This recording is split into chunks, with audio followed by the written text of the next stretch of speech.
Good day, everybody. This is Yin Yang in California on the 1720th consecutive day in the morning in California for you on Wednesday. Words and Wisdom Wednesday. Pardon me. Uh, Comedy act coming up. Um, ay, ay, ay. Oh my God. Yeah. Okay, where did it go? I have to get to that page. Where'd the page go? Where'd the page go? Oh, page. There we are. Okay, so I was going to read to you from The Federalist, number 55, today by James Madison. I am going to read a few items because we have a political climate that is so volatile right now. I think we need to draw on the wisdom of the ages. So we're going to Words and Wisdom Wednesday. We're going to James Madison, and we're going to Frederick Douglass, and we're going to C.S. Lewis. If you remember all of these authors, then you have read about fame. Okay, Federalist number 55 by James Madison. William J. Bennett compiled these stories, and he has a commentary. William J. Bennett says, the essays known as the Federalist Papers first appeared in New York City newspapers between the autumn of 1787 and summer of 1788.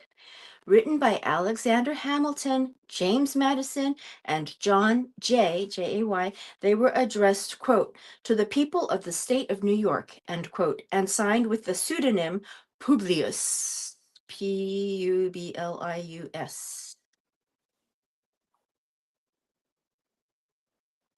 Their purpose was to convince the citizens of New York City, of New York, to ratify the Constitution recently drafted by the Philadelphia Convention.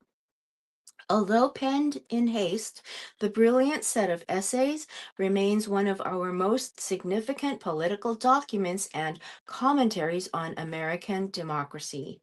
Here, in Federalist number 55, James Madison takes up the question of whether a relatively small number of legislators can be trusted to safeguard the public liberty.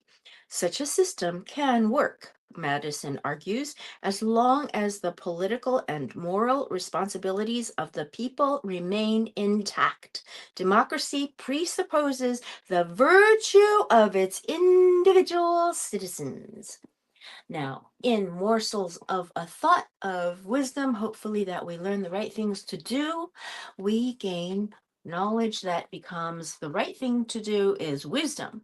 The knowing the right thing to do is wisdom. Actually doing it is called virtue. Okay, now we're on to James Madison. James Madison said, the true question to be decided, then, is whether the smallness of the number as a temporary regulation be dangerous to the public liberty. Whether 65 members for a few years and 100 or 200 for a few more be a safe depository for a limited and well-guarded power of legislating for the United States. I must own that I could not give a negative answer to this question without first obliterating every impression which I have received with regard to the present genius of the people of America. The spirit of the spirit which actuates the state legislatures and the principles which are incorporated with the political character of every class of citizens.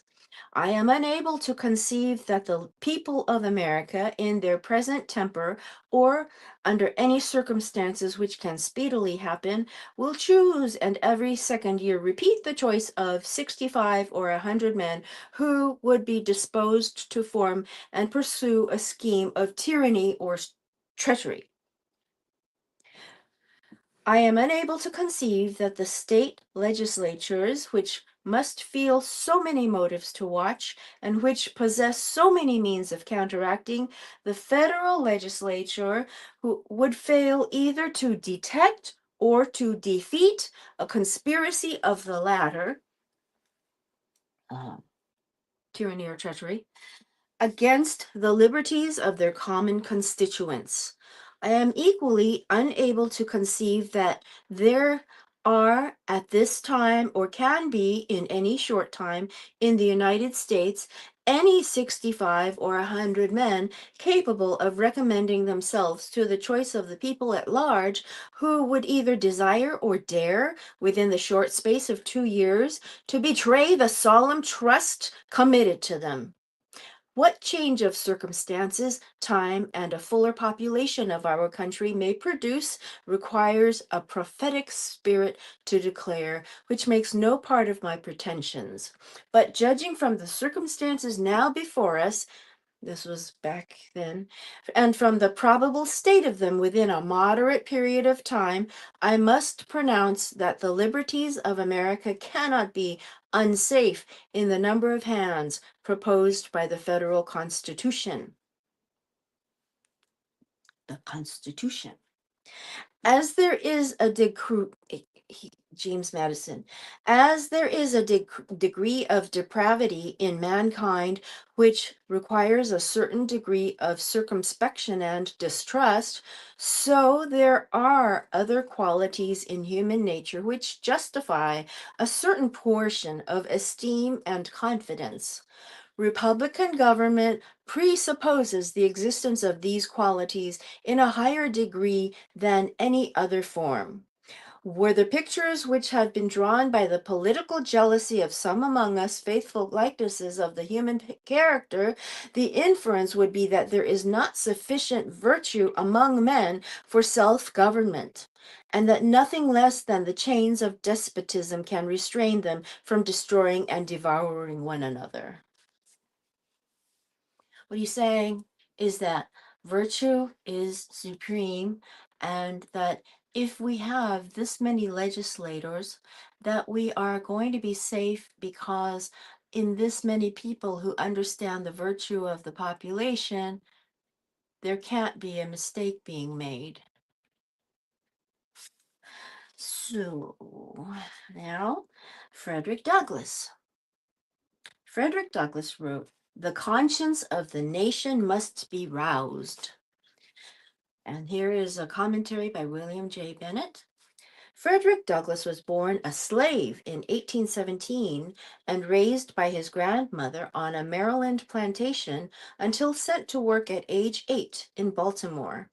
There, with the help of his new master's wife, he began to educate himself, an activity forbidden by law.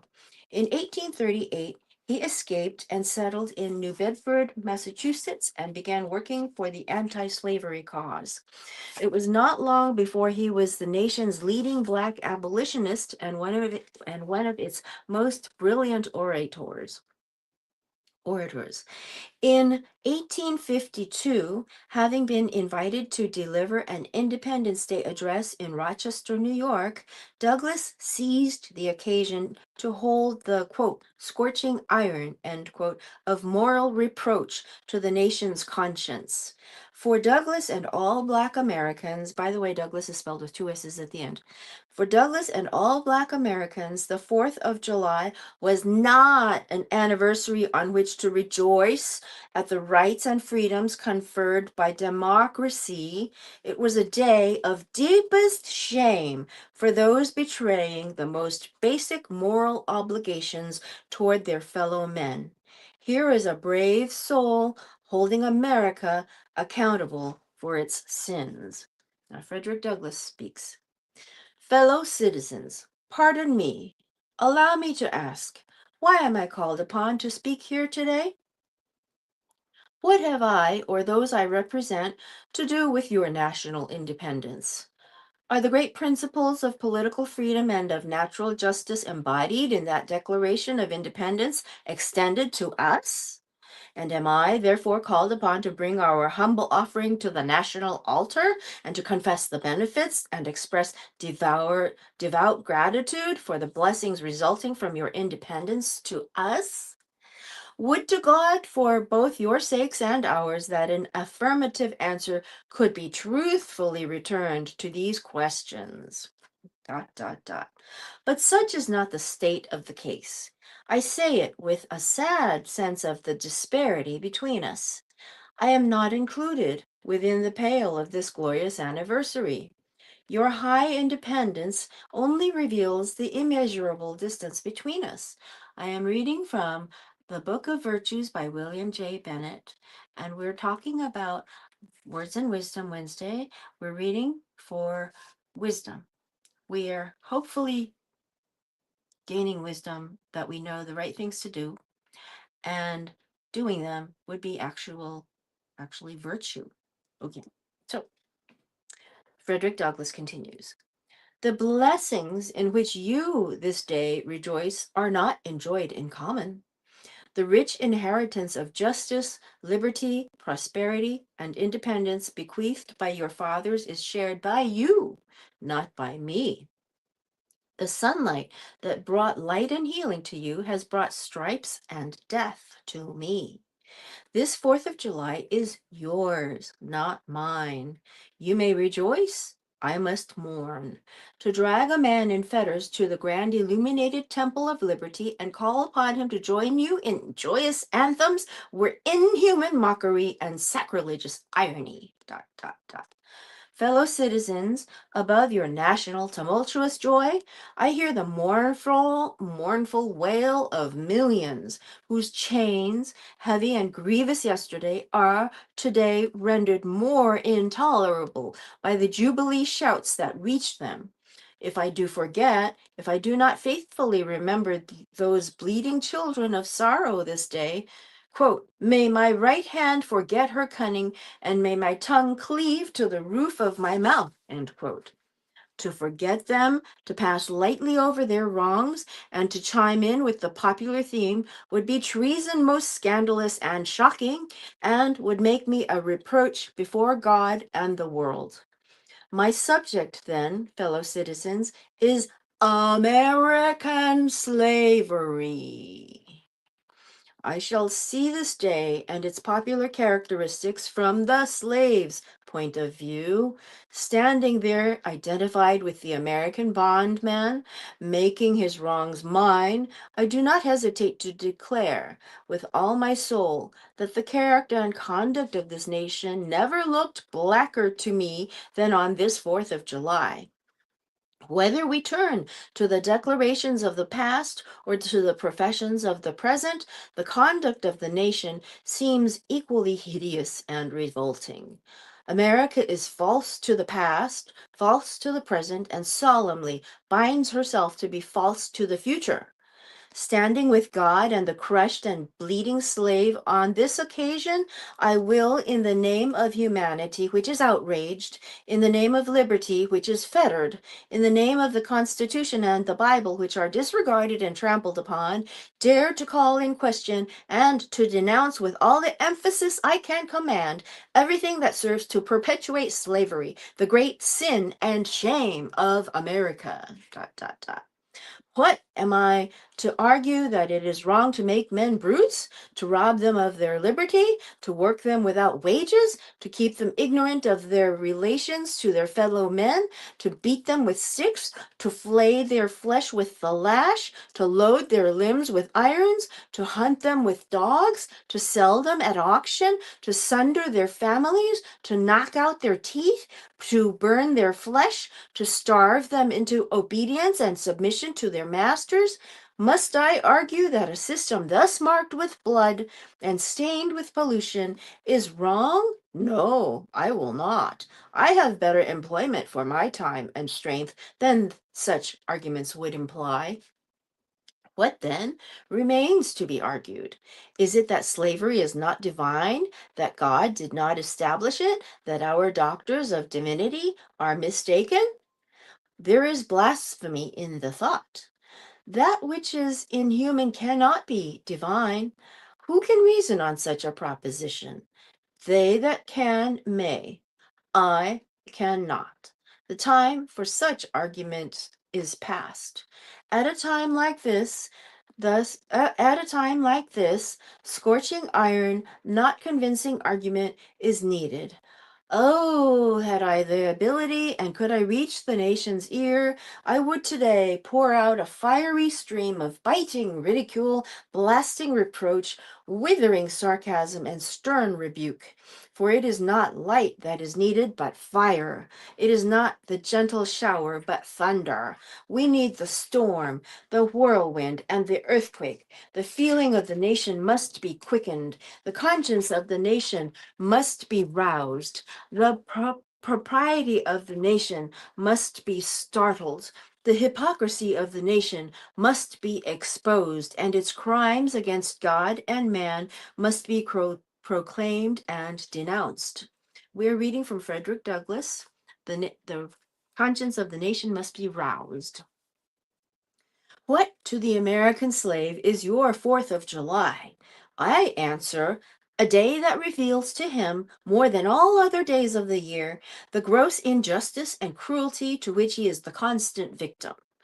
To him, your celebration is a sham, your boasted liberty an unholy license, your national greatness swelling vanity. Your sounds of rejoicing are empty and heartless, your denunciation of tyrants brass-fronted impudence. Your shouts of liberty and equality, hollow mockery. Your prayers and hymns, your sermons and thanksgivings, with all your religious parade and solemnly, are to him, with a capital H, mere bombast, fraud, deception, impiety, and hypocrisy, a thin veil to cover up crimes which would disgrace a nation of savages.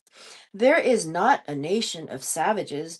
There is not a nation on the earth guilty of practices more shocking and bloody than are the people of the United States at this very hour.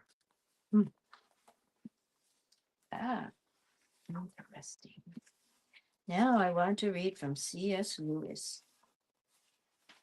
Men Without Chests by C.S. Lewis. C.S. Lewis wrote the Chronicles of Narnia, and he also wrote many treatises on vegetarianism and not using animals for food.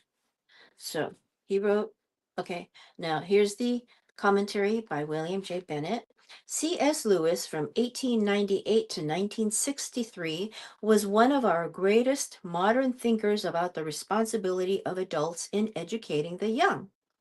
Here in The Abolition of Man, he makes the case that if we fail to pass along specific standards of right and wrong, of what is worthwhile or worthless, admirable or ignoble, then we must share blame for the consequent failings of character.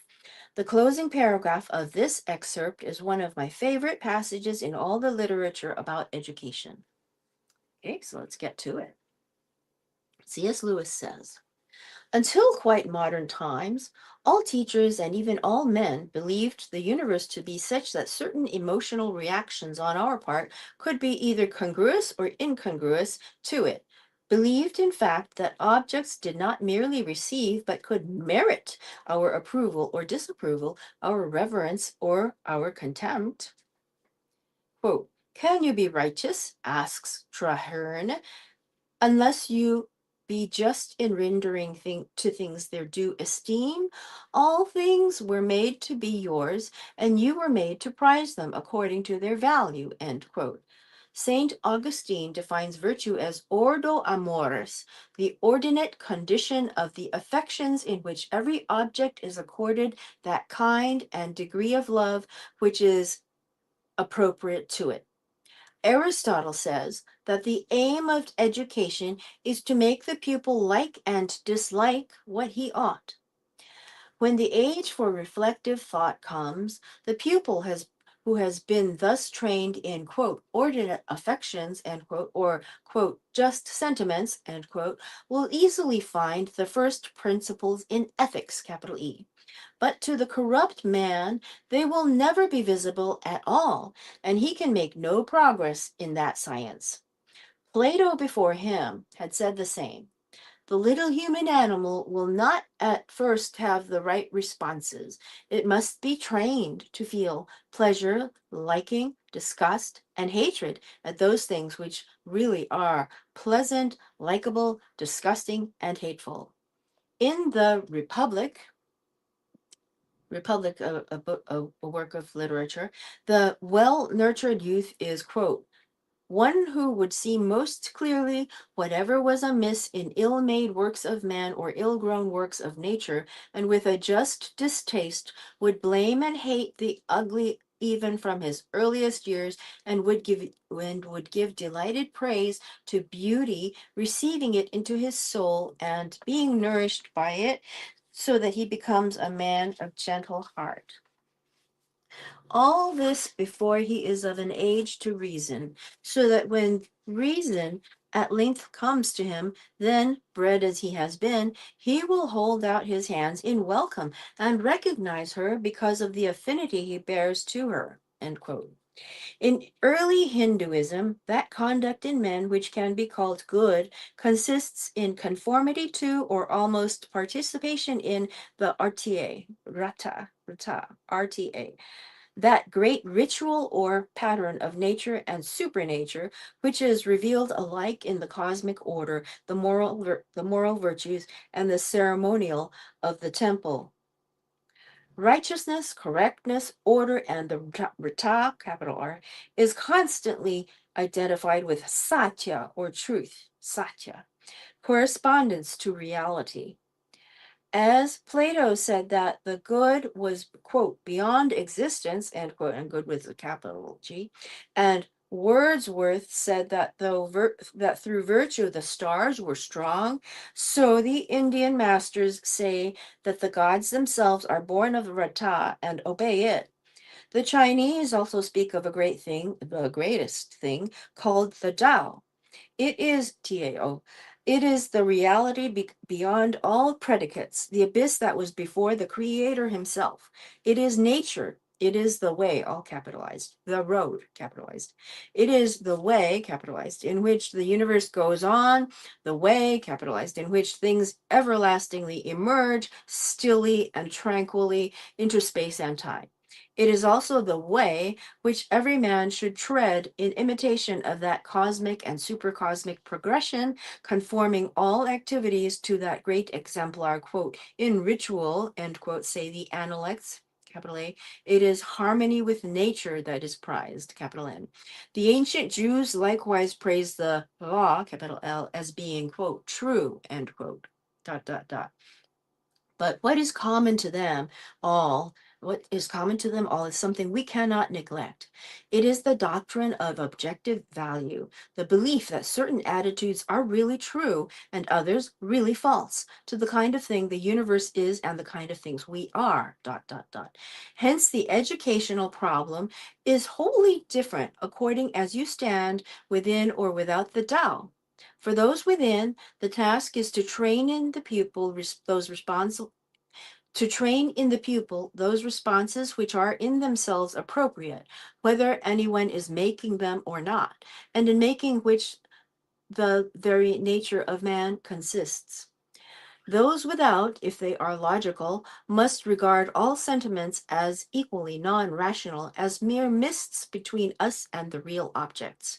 As a result, they must either decide to remove all sentiments as far as possible from the pupil's mind, or else to encourage some sentiments for reasons that have nothing to do with their intrinsic, quote, justness, end quote, or ordinacy. The latter quote, the latter course involves them in the questionable process of creating in others by, quote, suggestion, end quote, or incantation, a mirage which their own reason has successfully dissipated, dot, dot, dot. And all the time, such is the tragicomedy of our situation, we continue to clamor for those very qualities we are rendering impossible. You can hardly open a periodical without coming across the statement that what our civilization needs is more, quote, drive, end quote, or dynamism, or self sacrifice, or, quote, creativity, end quote. In a sort of ghastly simplicity, we remove the organ and demand the function. We make some men without chests and expect of them virtue and enterprise. We laugh at honor and are shocked to find traitors in our midst. We castrate and bid the geldings be fruitful. You castrate and bid the geldings be fruitful. Okay, old Kinderhook.